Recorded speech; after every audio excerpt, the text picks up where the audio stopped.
રાધે રાધે. રાધે રાધે. આજે આપણે એક એવા સંતના વિચારો પર ઊંડા ઉતરવાના છીએ જેમના વિડીયો કદાચ ઘણા લોકોએ જોયા હશે.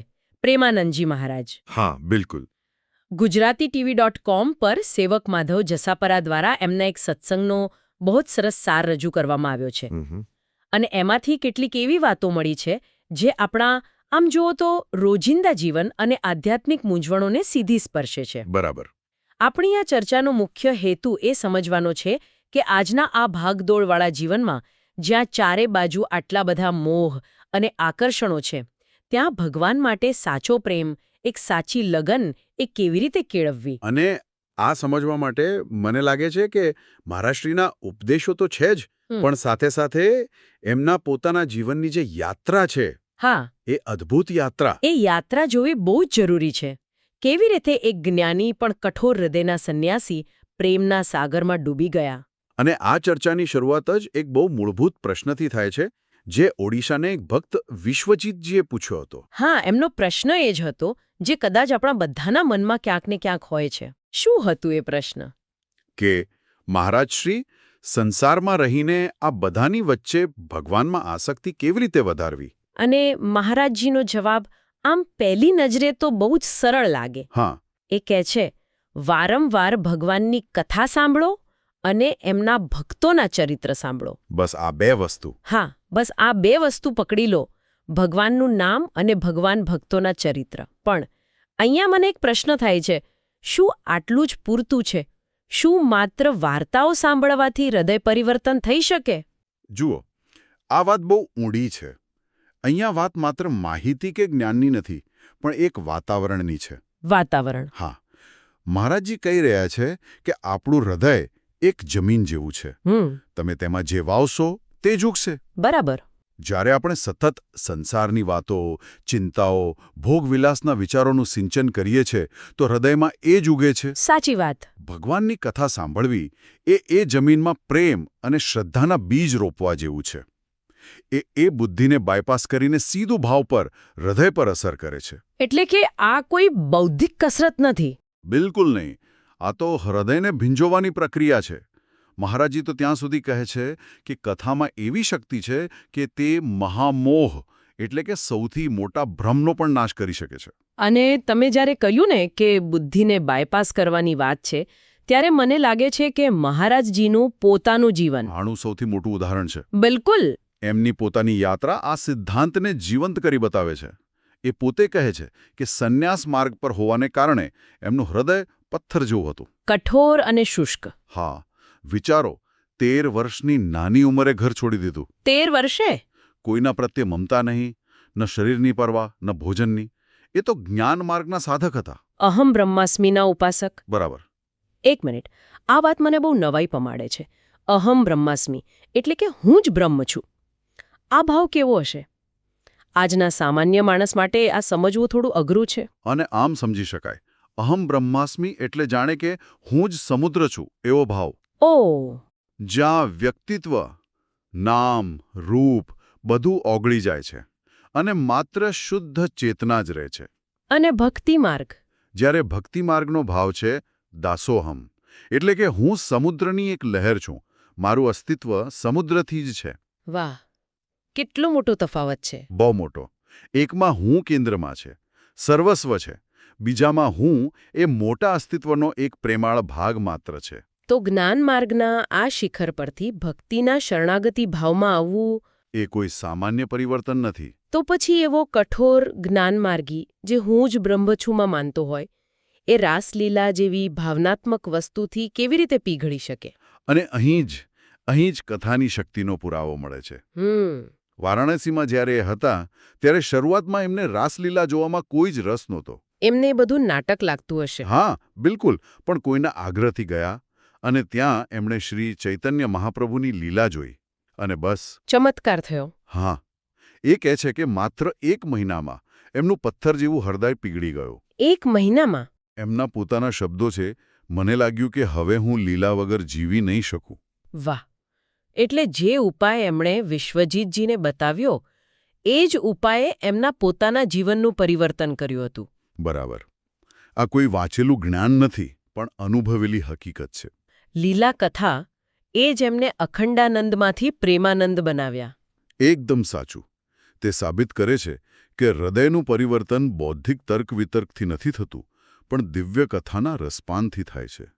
જ્ઞાન ક્યારેક શુષ્ક બનાવી શકે છે, પણ કથા અને પ્રેમ તમને જીવંત કરે છે. એમની પોતાની યાત્રા તો અદ્ભુત છે, પણ મારા જેવા સામાન્ય માણસ માટે આમાંથી શું આપણે પણ આપણું જીવન બદલી શકીએ? ચોક્કસ. મને લાગે છે કે સત્સંગમાં પૂછાયેલા કેટલાક વ્યવહારુ પ્રશ્નો આપણને આનો જવાબ આપી શકે છે. હા, કારણ કે આ ઉપદેશો માત્ર સિદ્ધાંતો નથી, પણ રોજિંદા જીવનમાં ઉપયોગી થાય તેવા સાધનો છે. તો પહેલો જ પ્રશ્ન લઈએ જે ઘણાને મૂંઝવે છે, પ્રેમ અને વાસના વચ્ચેનો ભેદ. બહુ જ મહત્વનો પ્રશ્ન. ઘણીવાર આધ્યાત્મિક માર્ગ પર પણ વ્યક્તિ આમાં ગૂંચવાઈ જાય છે. મહારાજજી આનો બહુ સ્પષ્ટ જવાબ આપે છે. એ કહે છે કે ઊર્જા તો એ જ છે, માત્ર એની દિશા બદલવાની છે. દિશા બદલવાની છે. હા, જો તમારી તીવ્ર ઈચ્છા, તમારી વાસના, સાંસારિક વસ્તુઓ, વ્યક્તિઓ કે ભોગવિલાસ તરફ હોય તો તે દુર્વાસના છે, જે બંધનનું કારણ બને. બરાબર. પણ જો એ જ તીવ્ર ઈચ્છા ભગવાનને પામવા તરફ વળે તો તે સદવાસના બની જાય છે. એ જ સાચો પ્રેમ છે. એટલે કે આને આમ સમજો, નદીનું પાણી જો શહેર તરફ વળે તો પૂર લાવે, પણ જો એ જ પાણીને નહેર દ્વારા ખેતર તરફ વાળવામાં આવે તો જીવન આપે. ઊર્જા એ જ છે, દિશા બદલાઈ ગઈ. વાહ! એટલે વાત ઈચ્છાઓને દબાવવાની નથી, પણ એને યોગ્ય દિશા આપવાની છે. બિલકુલ. આ બહુ મહત્વનો મુદ્દો છે. હવે બીજો વિષય છે શરણાગતિ. આપણે સાંભળીએ છીએ કે બધું ભગવાનને સોંપી દો, પણ એનો વ્યવહારુ અર્થ શું? શું આપણે આપણી જવાબદારીઓ છોડી દેવાની છે? ના, જરાય નહીં. શરણાગતિનો અર્થ અકર્મણ્યતા નથી. તો પછી શું? મહારાજજી કહે છે, કોઈ મોટી ક્રિયા નથી કરવાની, માત્ર ભાવ બદલવાનો છે. મનમાં એવો ભાવ રાખવાનો છે કે નાથ સકલ સંપદા તુમ્હારી. હા, હે પ્રભુ, આ ઘર, આ પરિવાર, આ સંપત્તિ, આ મારું શરીર, બધું જ તમારું છે. અને હું તો માત્ર તમારો સેવક છું, આ સંપત્તિનો ટ્રસ્ટી છું. આનું શ્રેષ્ઠ ઉદાહરણ ભરતજીનું છે. જેમણે રાજગાદી પર શ્રીરામની પાદુકાઓ રાખી હતી. બરાબર. રાજગાદી સ્વીકારી નહીં, પણ એક સેવક તરીકે 14 વર્ષ રાજ્ય ચલાવ્યું. પણ આ કહેવું સહેલું છે, કરવું અઘરું. બધું ભગવાનનું છે એવું વિચારવાથી શું ખરેખર આપણી ચિંતાઓ ઓછી થાય? ચોક્કસ થાય. કેવી રીતે? જ્યારે ઓફિસનું ટેન્શન હોય કે ઘરની જવાબદારીઓ હોય ત્યારે એ ભાવ કેવી રીતે જીવંત રાખવો? આ એક અભ્યાસ છે. જો જ્યારે આપણે કોઈ સમસ્યાને મારી સમસ્યા માનીએ છીએ ત્યારે અહંકાર અને ચિંતાનો બોજ વધી જાય છે. હા, એ તો છે. પણ જ્યારે આપણે તેને ભગવાનનું કાર્ય અને મારી ફરજ નિભાવવાની છે એવા ભાવથી જોઈએ ત્યારે બોજ હળવો થઈ જાય છે. પરિણામની ચિંતામાંથી મુક્તિ મળે છે. બરાબર. તમે તમારી ફરજ શ્રેષ્ઠ રીતે કરો છો, પણ સફળતા કે નિષ્ફળતાનો ભાર માથા પર નથી રાખતા. આ જ સાચી શરણાગતિ છે. માલિકી ભાવનો ત્યાગ, કર્તવ્ય ભાવનો સ્વીકાર. એકદમ. આ દ્વેષવાળી વાત મને ખૂબ સ્પર્શી ગઈ. ઘણીવાર ટ્રાફિકમાં પણ કોઈ ખોટી રીતે ઓવરટેક કરે ને. હા, આખો દિવસ મગજમાં એ જ ચાલે. બરાબર. કોઈ ઓફિસમાં કંઈક કહી દીધું હોય તો રાત્રે ઊંઘ નથી આવતી. આજે હૃદયમાં કડવાશ ભરાઈ જાય છે. એનું શું કરવું? આના માટે મહારાજજીનો ઉપાય અદ્ભુત છે અને મનોવૈજ્ઞાનિક પણ છે. શું કહે છે? એ કહે છે, જેના પ્રત્યે દ્વેષ હોય તેને મનથી વારંવાર પ્રણામ કરો. પ્રણામ કરો. હા. અને જો કોઈ તમારા પર ગુસ્સો કરે તો મૌન રહીને મનમાં અથવા ધીમેથી રાધે રાધે બોલો. પણ આમાં એક ખતરો નથી? જો આપણે કોઈને વારંવાર પ્રણામ કરીએ જે આપણું ખરાબ ઈચ્છે છે, તો શું આપણે આપણી જાતને નબળી નથી બનાવી રહ્યા? આ પ્રશ્ન બહુ સ્વાભાવિક છે, પણ અહીંયા દૃષ્ટિકોણ સમજવાની જરૂર છે. આ પ્રણામ કે રાધે રાધે સામેવાળી વ્યક્તિ માટે નથી. તો કોના માટે છે? એ તમારા પોતાના હૃદયની શુદ્ધિ માટે છે. દ્વેષ એક ઝેર છે જે આપણે બીજા માટે રાખીએ છીએ, પણ પીએ છીએ આપણે પોતે. પાઈ જાય. બરાબર. આ નબળાઈ નથી, આ આંતરિક શક્તિનું પ્રતીક છે. તમે સામેવાળાના નકારાત્મક વર્તનને તમારા મનની શાંતિ છીનવવા નથી દેતા. એટલે આ ઉપાય સીધો એમના પોતાના અનુભવમાંથી આવેલો લાગે છે. ચોક્કસ. જે માણસનું હૃદય એક સમયે પથ્થર જેવું શુષ્ક હતું, એ જ માણસ આજે બીજાને પ્રેમથી જીતવાનો રસ્તો બતાવી રહ્યો છે. કારણ કે પોતે રસ્તા પર ચાલી ચૂક્યા છે. એ પેલું એકનાથ સ્વામીનું ઉદાહરણ પણ ટાંકે છે. હા, જેમણે પોતાના પર 100 વાર થૂંકનાર વ્યક્તિને પણ ક્ષમા આપી હતી. અને કહ્યું કે તારા કારણે મારે 100 વાર ગંગા સ્નાન કરવાનો મોકો મળ્યો.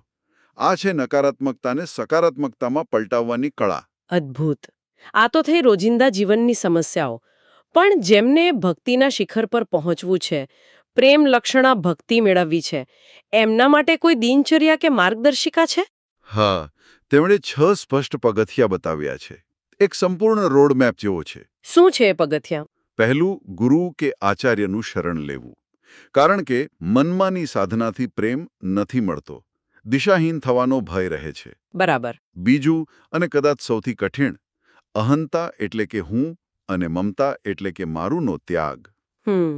ત્રીજું, રસિક સંતોનો સંગ કરવો. અહીંયા હું તમને રોકીશ. રસિક સંતોનો સંગ એટલે શું? શું એનો અર્થ એ છે કે આપણે ફક્ત એવા જ લોકો સાથે વાત કરવી જોઈએ જે ભક્તિમાં હોય? આજના સમયમાં એ કેટલું વ્યવહારુ છે?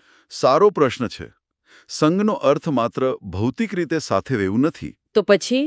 સંગ એટલે એવા લોકોના વિચારો, વાણી અને વાતાવરણમાં રહેવું જેમના જીવનમાં ભક્તિ રસ વહેતો હોય. એટલે આજના જમાનામાં તમે સત્સંગના વિડીયો જોઈને, સારા પુસ્તકો વાંચીને કે પછી તમારા મિત્ર વર્તુળમાં જે સકારાત્મક અને શ્રદ્ધાળુ હોય એમની સાથે સમય વિતાવીને પણ આ સંગ કરી શકો છો.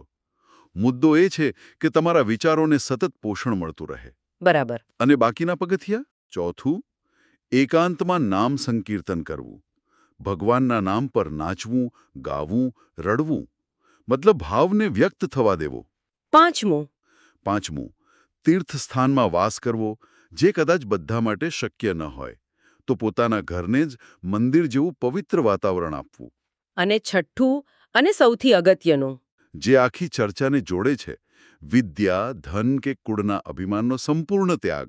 અને આ છેલ્લો મુદ્દો તો સીધો એમના પોતાના જીવનના અનુભવ સાથે જોડાયેલો છે. બિલકુલ. અહમ બ્રહ્માસ્મિનું જે જ્ઞાનનું અભિમાન હતું એ છોડ્યા પછી જ એમને પ્રેમાનંદ મળ્યો. એકદમ સાચું. આખી યાત્રાનું રહસ્ય આ એક વાક્યમાં સમાયેલું છે. જ્યાં સુધી હું જ્ઞાની છું, હું ધનવાન છું કે હું ઉચ્ચ કુળનો છું, એ અભિમાન રહે ત્યાં સુધી પ્રેમ પ્રગટ નથી થતો.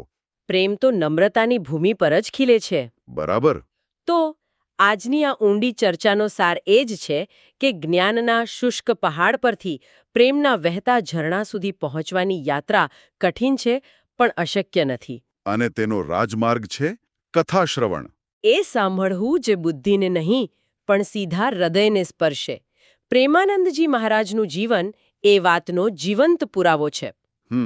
અને સાથે સાથે દ્વેષને પ્રણામથી અને ક્રોધને રાધે રાધેથી જીતવા જેવા સરળ પણ ગહન ઉપાયો.